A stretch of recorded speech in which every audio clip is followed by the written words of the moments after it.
Išiel po Levoči, vo výklade uvidel kaktus a vznikla láska na 40 rokov.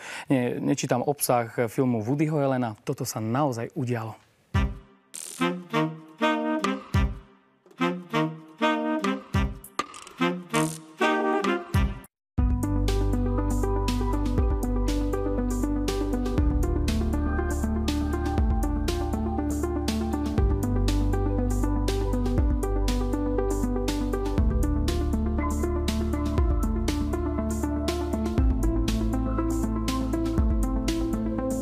Kaktusy vôbec sa mi zapáčili následkom toho, že som na prechádzke po Levoči vo výklade zbadol kaktus, sukulent.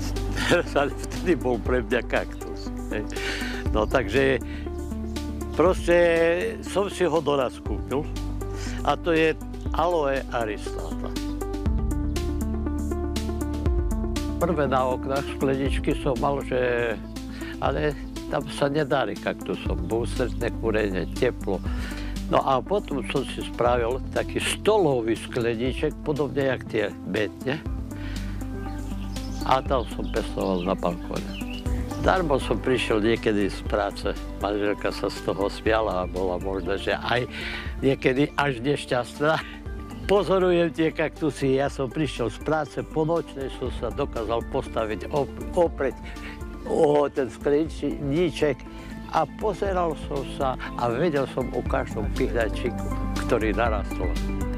V 70. rokoch minulého storočia boli sukulentné rastliny a odborná literatúra, ktorá sa pestovaniu kaktusov venovala, nedostatkovým tovarom. Milan Štrauch získaval vedomosti a pestovateľské rady od kolegov kaktusárov z Bratislavy.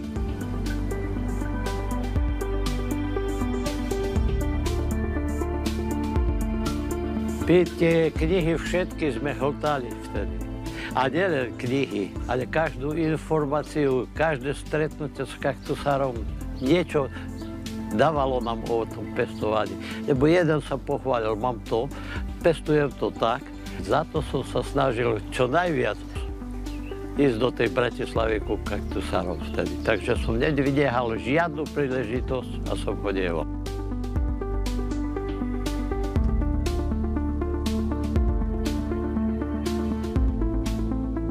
Za kaktusami som sa vybral do Holandska, ale išla aj manželka som.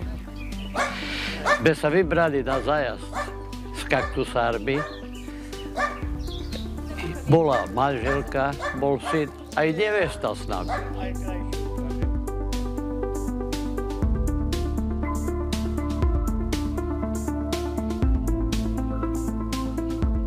Darmo sa povie, kaktusy sú rastliny púšte, hej.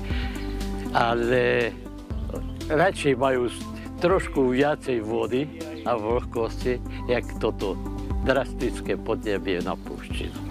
Žije tá zbierka. To nie, že je mŕtve, to treba sa o to postarať. A sa stáva, že proste uhýňa to niekedy aj rastlina, hlavne cez zimu.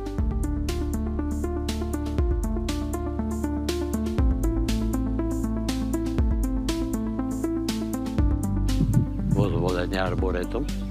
Tam rastie kopec mojich kaktusov, sú aj označené, že pôvodom sú od Milana Štraucha, hlavne tie echinocereusy. Kaktusy sú pre pána Štraucha celoživotnou záľubou. Zaujem o konička. Dneska je ťažko. Jednak sú to, každý koniček stojí nejaké peniaze. Takže každý pozera prežiť s rodinou a nie s koničkami.